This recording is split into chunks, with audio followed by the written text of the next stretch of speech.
शाम के ठीक 6 बजे थे, लेकिन आसमान में ऐसा अंधेरा छाया हुआ था जैसे लग रहा था कि रात के 9 बज चुके हों। एक पुराना खटारा रिक्शा हिचकोले खाता हुआ पहाड़ी रास्ते पर चल रहा था। रिक्शा के अंदर केवल 2 लोग थे, एक रिक्शा वाला और दूसरा पिछली सीट पर बैठा आर्यन। आर्यन जो दिल्ली का एक खोजी पत्रकार था, रिक्शा से बाहर देख रहा था। बाहर रात की धुंध इतनी घनी थी कि 5 फीट दूर का पेड़ भी किसी भूतिया आकृति जैसा लग रहा था। अचानक रिक्शा एक जोरदार झटके के साथ रुक जाता है। लो भाई, तुम्हारा स्टॉप आ गया है। इससे आगे मेरा रिक्शा नहीं जाएगा, तुम्हें यही उतरना होगा। भाई साहब, लेकिन नक्शे के हिसाब से काली घाटी गांव अभी भी यहाँ से 4 किलोमीटर दूर है, और आप मुझे यहाँ बीच में डरावने जंगल में क्यों उतार रहे हो? रिक्शा वाले ने अपना सिर घुमाया और आर्यन की आंखों में देखा। उसकी आंखों में एक अजीब सा डर था। उसने रिक्शा के हैंडल को कसकर पकड़ रखा था।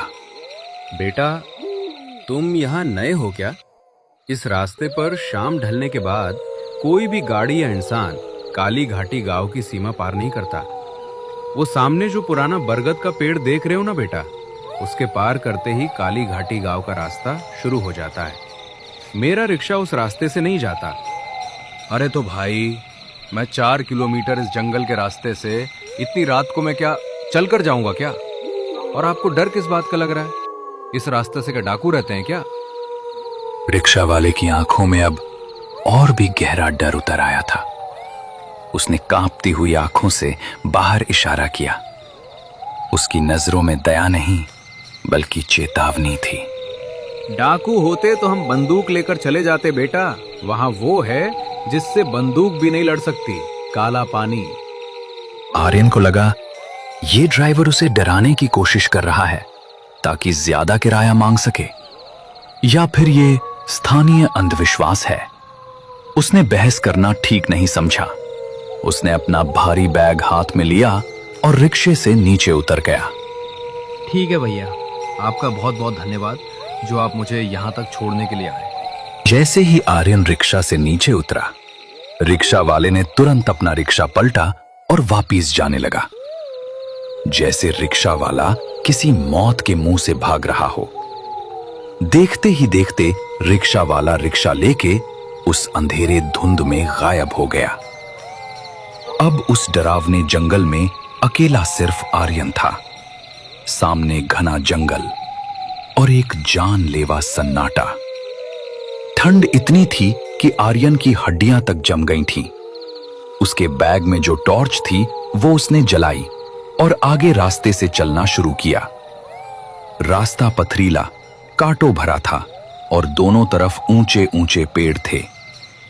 चलते हुए आर्यन को बार बार लग रहा था कि झाड़ियों के पीछे कोई चल रहा हो। पत्तों की आवाज उसके कदमों के साथ ताल मिला रही थी। चलते चलते आर्यन खुद से बातें कर रहा था। ये सिर्फ हवा है। मैं दिल्ली की भीड़ भाड़ से आया हूं, इसलिए शांति मुझे अजीब लग रही है। मुझे सिर्फ समीर को ढूंढना है। आर्यन उसके छोटे भाई को ढूंढने उस काली घाटी गांव जा रहा था। समीर आर्यन का छोटा भाई, जो एक वाइल्ड लाइफ फोटोग्राफर था, 2 महीने पहले उसी काली घाटी गांव में गया था। और आखिरी बार जब उसने घर फोन किया था तो उसकी आवाज में एक अजीब सी घबराहट थी। उसने कहा था, भैया, मैंने वो तालाब देख लिया है, वो मुझे बुला रही है। और उसके बाद से उसका फोन बंद आ रहा था। पुलिस ने हाथ खड़े कर दिए थे, इसलिए आर्यन खुद उसे ढूंढने इस काली घाटी गांव आया था। करीब 1 घंटे चलने के बाद धुंध थोड़ी कम हो गई थी। उसे दूर कुछ मध्यम रोशनियां दिखाई दी जो काली घाटी गांव के घरों से आ रही थी। कुछ ही सामने जाने के बाद काली घाटी गांव का प्रवेश द्वार आ जाता है, लेकिन उस प्रवेश द्वार पे एक पुराना लकड़ी का बोर्ड बना हुआ था जिस पर लिखा था, काली घाटी गांव, आना मतलब मौत को बुलावा देना है। ये देख के आर्यन घबरा जाता है। थोड़ी देर बाद गांव में कदम रखते ही आर्यन को एक अजीब सी गंध आई, जैसे गीली लकड़ी और पुराने फूलों के सड़ने की मिली जुली बदबू हो। गांव के घर पत्थरों और लकड़ी के बने थे। हर घर का दरवाजा कसकर बंद था। खिड़कियों से चमकती रोशनी आ रही थी। काली घाटी गांव की गलियां बिल्कुल सुनसान थीं। न कुत्ते भौंक रहे थे, न ही किसी इंसान का शोर शरबा चल रहा था। जबकि अभी शाम के 7:30 ही बजे थे। किसी भी गांव में इस समय चौपाल पर लोग होते हैं, लेकिन आज इस गांव में शमशान जैसी शांति थी। आर्यन एक घर के पास रुका और दरवाजा खटखटाया। सुनिए, कोई है क्या घर में? मैं शहर से आया हूं। मुझे इस गांव के सरपंच का घर जानना है। अगर कोई घर के अंदर है तो प्लीज मेरी मदद करो। अंदर से कोई जवाब नहीं आया, लेकिन आर्यन ने महसूस किया कि दरवाजे के पीछे कोई खड़ा है और सांस रोके उसकी बातें सुन रहा है। कोई भी दरवाजा खोल नहीं रहा था। आर्यन आगे बढ़ा। थोड़ी दूर जाने पर उसे एक चबूतरे पर एक बूढ़ा आदमी बैठा दिखाई दिया। आर्यन उसके पास गया और बोला, काका राम राम। मेरा नाम आर्यन है और मैं दिल्ली से आया हूं। मुझे यहां रुकने के लिए कोई जगह मिल सकती है क्या? बूढ़े ने धीरे से अपनी गर्दन घुमाई। उसकी त्वचा झुर्रियों से भरी थी और आंखें सफेद मोतिया बिंद से धुंधली थीं। उसने आर्यन को ऊपर से नीचे तक देखा। वापस चले जाओ मुसाफिर, ये जगह इंसानों के रहने के लिए नहीं बनी है। मैं वापस नहीं जा सकता काका। मेरा छोटा भाई समीर इस गांव में आया था। मुझे उसे ढूंढना है। जैसे ही आर्यन ने उसके छोटे भाई समीर का नाम लिया, वैसे ही वो बूढ़ा आदमी खड़ा हो गया। उसने घबरा कर आर्यन को कहा, जो कुछ दिन पहले कैमरा लेके इस काली घाटी गांव में आया था, वो कैमरे वाला लड़का वो क्या तुम्हारा भाई है क्या? हाँ हाँ काका, मैं उसका भाई हूं। कहाँ है वो काका? क्या आप जानते हैं क्या उसे? बूढ़े ने चारों तरफ देखा, जैसे उसे किसी बात का डर हो कि हवाएं उनकी बातें तो नहीं सुन रही है। उसने आर्यन को अपने पास नजदीक बुलाया और उसको धीमी आवाज में फुसफुसाते हुए कहा, बेटा, तुम्हारा छोटा भाई इस गांव में जो काला पानी का तालाब है उसके तरफ गया हुआ था। मैंने उसे रोका भी था, लेकिन तुम्हारे छोटे भाई ने मेरी बात नहीं सुनी। मैंने उसे कहा था कि अमावस आने वाली है, उस तालाब के पानी के पास मत जा, लेकिन वो माना नहीं। वो कहता था कि उसे उस काला पानी तालाब की तस्वीरें लेनी है। अब वो उस काला पानी तालाब का हो गया है। क्या मतलब काका? काला पानी का तालाब? उसमें मेरा भाई डूब गया क्या? अगर डूब गया तो पुलिस को क्यों नहीं बताया? पुलिस? यहां पुलिस नहीं आती बेटा, और वो डूबा नहीं है। उसे उस काला पानी तालाब ने अपने अंदर खिंच लिया है। काला पानी तालाब में लोग सिर्फ डूबते नहीं है, वो उसे सोख लेता है। उस इंसान की आत्मा, शरीर और उसकी यादें, सब कुछ। आर्यन को उस बूढ़े की बात पे यकीन नहीं हुआ। उसे लगा ये बूढ़ा पागल है। काका, आप मुझे बस ये बता दीजिए कि वो काला पानी का तालाब किस तरफ है। मैं खुद उस काला पानी के तालाब के पास जाके देख लूंगा। बूढ़े की आंखों में अब डर की जगह एक अजीब सी उदासी थी। बेटा, गांव के उत्तर दिशा में जंगल के पार, लेकिन आज रात मत जाना। आज रात हवा में नमी ज्यादा है। जब नमी बढ़ती है तो वो उस तालाब का काला पानी फैल जाता है। आज मेरे घर रुक जा, सुबह चले जाना, अगर तुम सुबह तक जिंदा रहे तो। आर्यन के पास कोई चारा नहीं था। रात घनी हो चुकी थी और जंगल में अकेले जाना बेवकूफी होती। वो बूढ़े के घर में रुकने के लिए तैयार हो गया। उसी पल दोनों साथ साथ उस बूढ़े आदमी के घर जाने लगते हैं। थोड़ी देर बाद दोनों घर में आ जाते हैं। बूढ़े का नाम हरिया था। उसका घर छोटा था, जिसमें सिर्फ एक कमरा और एक रसोई थी। हरिया ने आर्यन को खाने के लिए सूखी रोटी और प्याज दिया। लालटेन की रोशनी में दोनों बैठे थे। हरिया काका, ये काला पानी तालाब का क्या किस्सा है? आखिर एक तालाब से पूरा गांव इतना डरता क्यों है? बरसों पहले की बात है बेटा। वो तालाब ऐसा नहीं था। उसका पानी कांच जैसा साफ सा था। हम उस तालाब के पानी को अमृत कहते थे। लेकिन फिर गांव में पानी का अकाल पड़ा और फिर गांव के तांत्रिक भैरवनाथ ने कहा कि गांव के तालाब को बलि चाहिए। लोगों ने जानवरों की बलि दी, लेकिन बारिश नहीं हुई। अगली बार भैरवनाथ ने कहा कि तालाब को इंसान का खून चाहिए। भैरवनाथ के पागलपन में गांव वालों ने एक अनाथ बच्ची को उस तालाब में फेंक दिया। बच्ची चीखती रही, चिल्लाती रही, लेकिन उसकी पुकार किसी ने नहीं सुनी। फिर क्या हुआ काका उस बच्ची का? बेटा, बच्ची उस तालाब में डूब के मर गई। उसी समय आसमान काला हो गया। मूसलाधार बारिश शुरू हो गई, लेकिन वो पानी नहीं था, वो काला कीचड़ जैसा तेजाब था। तब से उस तालाब का पानी काला पड़ गया। वो बच्ची आज भी वहां उस तालाब में भटकती रहती है। उस तालाब में वो अकेली है, इसलिए वो दूसरों को बुलाती है खेलने के लिए। आर्यन को कहानियों पर विश्वास नहीं था, लेकिन हरिया के बताने के तरीके में एक सच्चाई थी जो रोंगटे खड़े करने वाले थे। ये सब अंधविश्वास है काका। समीर शायद कहीं फंस गया होगा। बेटा, तुम आजकल के जमाने के हिसाब से बातें कर रहे हो। बेटा, तुमको ये बातें झूठी लगती होगी, लेकिन ये बातें झूठी है नहीं। अब ऐसा करो, तुम सो जाओ। ये बातें हम कल करते हैं। रात बहुत हो गई है। और हां, बस एक बात याद रखना, अगर रात को घर के बाहर से कोई आवाज दिए या दरवाजा खटखटाए तो खोलना मत, चाहे वो आवाज तुम्हारे भाई की ही क्यों ना हो। थोड़ी देर बाद दोनों सो जाते हैं। रात के 12 बज चुके थे। आर्यन एक फटे हुए कंबल को ओढ़कर जमीन पर सो गया। थकान के कारण उसकी आंख लग गई। घर के बाहर रात के अंधेरे में डरावने डरावने आवाजें आनी शुरू हो गई थी। ऐसा लगता था कि आज की रात काली घाटी गांव में कुछ अनहोनी होने वाली हो। रात के ठीक 2 बज चुके थे। घर के अंदर आर्यन और बूढ़ा आदमी गहरी नींद में सो चुके थे। तभी अचानक बाहर से किसी ने दरवाजा खटखटाया। तभी अचानक आर्यन की आंख खुल जाती है। सन्नाटे में वो आवाज बहुत तेज लग रही थी। आवाज खिड़की से आ रही थी। उसने अपनी घड़ी देखी। रात के 2 बज रहे थे। हरिया काका कोने में सोए हुए थे और जोर जोर से खर्राटे ले रहे थे। आर्यन उठकर बैठ गया। उसका दिल जोर से धड़क रहा था। रात के 2 बज चुके हैं और इतनी रात को कौन हो सकता है जो दरवाजा खटखटा रहा है? तभी आर्यन ने मन में सोचा कि शायद कोई जानवर हो। तभी बाहर से एक आवाज आई, एक बहुत ही जानी पहचानी लेकिन दबी हुई आवाज। भैया जल्दी दरवाजा खोलो, बाहर बहुत ठंड है। आर्यन का खून जम गया।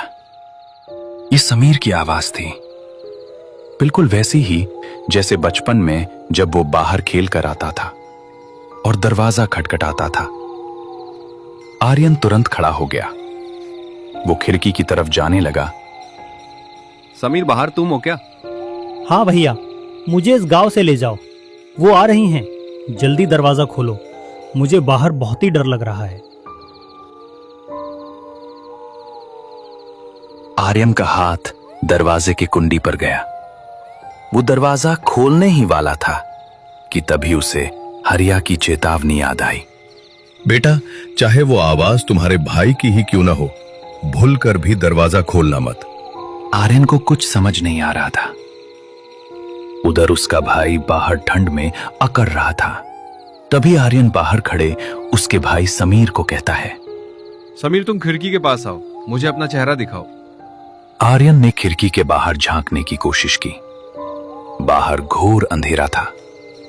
उसने अपनी टॉर्च चलाई और खिड़की से बाहर रोशनी मारी।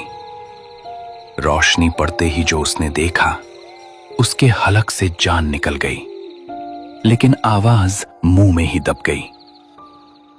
बाहर उसका भाई समीर खड़ा था, या कम से कम समीर जैसा कुछ। उसके कपड़े वही थे जो उसने फोटो में पहने थे। उसका शरीर अजीब तरह से फूला हुआ था, लेकिन सबसे भयानक उसका चेहरा था। उसकी आंखें नहीं थीं, उसके होंठ सिले हुए थे। तो फिर आवाज कौन निकाल रहा था? तभी आर्यन ने देखा कि समीर के पीछे अंधेरे में एक लंबी काली परछाई खड़ी थी और आवाज उस परछाई के पेट से आ रही थी, जो समीर जैसी आवाज निकाल रही थी। भैया, तुमने दरवाजा नहीं खोला, अब मैं अंदर आ रहा हूं। और तभी अचानक खिड़की से जोर जोर से आवाजें आने लगी। क्या हुआ बेटा? तुम इतने डरे हुए क्यों हो? तूने किसी को देखा क्या? काका, मेरा भाई समीर बाहर है, लेकिन वो समीर नहीं है काका, वो कुछ और है। तभी बूढ़े आदमी ने घर के अंदर से कुछ लाल मिर्च और एक नींबू लाकर उस खिड़की के पास लटका दिए। जैसे ही खिड़की पे नींबू और लाल मिर्च लटका दी, वैसे ही बाहर का शोर अचानक रुक गया। एकदम सन्नाटा। कुछ पलों बाद खिड़की के बाहर से एक गीली फिसलन भरी हंसी की आवाज आई। कल मिलेंगे आर्यन। मेरे तालाब का काला पानी प्यासा है, मैं जल्दी लौट आऊंगी। उसके बाद कदमों की आवाज दूर जंगल की तरफ जाती हुई सुनाई दी। आर्यन पसीने से तरबतर हो गया था। उसे अब समझ आ गया कि वो किसी साधारण गुमशुदगी के मामले को सुलझाने नहीं आया है। ओह, तो इस काली घाटी गांव में अपनी मौत लेकर आया है। काका, वो क्या था? बेटा, वो उसी तालाब में डूबी हुई लड़की की परछाई थी। वो तुझे आजमाने आई थी। अब वो जानती है कि तू यहां है और तू तेरे छोटे भाई समीर को लेने आया है। अब बेटा, तुझे सावधान होना होगा। कल का दिन तेरे लिए बहुत भारी होगा। काका, मुझे कल ही उस काला पानी तालाब पर जाना होगा, इससे पहले कि वो मेरे भाई के शरीर के साथ और कुछ करे। वहां जाने का मतलब अपनी मौत को दावत देने जैसा होगा बेटा। काका, मेरी मौत तो तब होगी जब मैं बिना कोशिश किए वापस चला जाऊं। काका, सुबह होते ही हम काला पानी तालाब के पास जाएंगे। ठीक है बेटा, तुम इतना कह रहे हो तो हम कल काला पानी तालाब के पास जाएंगे। अब रात बहुत हो गई है, थोड़ी ही देर में सुबह हो जाएगी। जैसे ही सुबह होती है हम निकल जाएंगे। अगले दिन दोनों उस काला पानी तालाब के रास्ते से निकल पड़ते हैं। थोड़ी ही दूर जाने के बाद भयानक जंगल का रास्ता शुरू हो जाता है। लेकिन जैसे ही दोनों जंगल के अंदर गए, वैसे ही उस जंगल में अंधेरा होने लगता है, जैसे रात हो गई हो। यह सब देख के आर्यन डर जाता है। अचानक दोनों रुक जाते हैं। तभी आर्यन बूढ़े आदमी से कहता है, काका, ये कौन सा माया जाल है? जंगल के बाहर तो दिन का उजाला है, और जैसे ही हम जंगल के अंदर आ गए, वैसे ही यह रात का सन्नाटा शुरू हो गया। बेटा, ये उस काला पानी तालाब का रास्ता है। इस रास्ते से दिन में भी रात होती है। अब बेटा, रुको मत, आगे बढ़ते रहो। ये इस जंगल का माया जाल है, इस पे ध्यान मत दो और आगे बढ़ो। दोनों आगे निकल गए। चलते चलते जंगल से भयानक डरावनी डरावनी आवाजें आनी शुरू हो गईं। थोड़ी ही आगे जाते ही उनको ओ काला पानी तालाब दिखाई देने लगता है। वहां जाते ही आर्यन जोर से चिल्लाकर उसके भाई समीर को आवाज देता है। समीर, तुम कहाँ हो? मैं तुम्हें लेने आया हूं। चलो मेरे भाई, घर चलो। तभी अचानक उस तालाब से आर्यन के छोटे भाई समीर की आत्मा निकलने लगती है। भैया, मैं घर नहीं आ सकता क्योंकि मैं अब इस दुनिया में नहीं रहा। तुम वापस लौट जाओ भैया। ये तालाब बहुत ही खराब है। कुछ दिन पहले मैं इस तालाब के फोटो लेने आया था, लेकिन इस तालाब ने मेरे को अपने अंदर खींच लिया। भैया, तुम एक पल भी यहां मत रुको, जल्दी यहां से वापस चले जाओ, नहीं तो ओ आ जाएगी। लेकिन समीर, मैं तुमको वापस ले जाने आया हूं, तुम मेरे साथ घर चलो। भैया, मेरे पास ज्यादा समय नहीं है। मैं जल्दी ही इस काला पानी तालाब के अंदर चला जाऊंगा। ओ आए, उससे पहले तुम यहां से वापस लौट जाओ। इतना बोल के आर्यन के छोटे भाई की आत्मा उस काला पानी तालाब के अंदर चली जाती है। अपने भाई को दूर जाते हुए देखकर समीर रोने लगता है, लेकिन आर्यन के पास कोई उपाय नहीं था। बेटा, जो होना था सो हो चुका। अब तुम अपने गांव वापिस लौट जाओ, क्योंकि तुम्हारा भाई अब तुम्हारे पास कभी वापिस नहीं आएगा। अब हमें यहां से जल्दी निकलना होगा, नहीं तो वो तालाब के बाहर आ जाएगी। तभी वहां से दोनों वापस लौट जाते हैं। कुछ देर बाद अपने छोटे भाई को वापस लिए बिना आर्यन दुखी मन से अपने गांव वापस लौटने लगता है। आखिरकार इतना ढूंढने के बाद भी आर्यन का छोटा भाई उसके साथ नहीं लौट पाया। ऐसे ही डरावनी हिंदी कहानियां देखने के लिए इस चैनल को सब्सक्राइब और इस वीडियो को लाइक जरूर कर देना। धन्यवाद दोस्तों। Watching for horror video for भूतिया टुनवाला।